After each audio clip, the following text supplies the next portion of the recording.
నా గొర్రెలు నా స్వరం వినును, నేను వాటిని పేరు పెట్టి. టీవీలో ఎక్కడి నుంచి పిలుస్తావు? వాడెవడో మనం ఎవరమో. నువ్వు పోయినా నిన్ను కలవడు. Is busy with his money, is busy with his schedule, is busy with his political stunt and all. ఎందుకు 12 మందిని పెట్టుకు తిరిగినాడు యేసుక్రీస్తు వారు?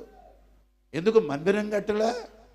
ఎందుకు రాతి మందిరం కట్టలా? అడిగితే ఎంతమంది ఇయ్యరు డబ్బులు? నో, ఆయన ఆత్మ మందిరం కట్టాడు. ఎందుకంటే మొదటి మందిరము కూల్చివేయబడింది, నెబుకద్నెజరు వచ్చి కూల్చేశాడు. రెండవ మందిరం జెరుబ్బాబెలు కట్టాడు, రోమా చక్రవర్తులు కూల్చేశారు. నిజమైన మందిరం ఆత్మ మందిరము. ఎక్కడ 2 3 ఇవన్నీ మాకు తెలిసినవి. మా సేవకులు మాకు నేర్పారు. చిన్న గదిలో కూడుకునేవాళ్ళు. But we are thorough in the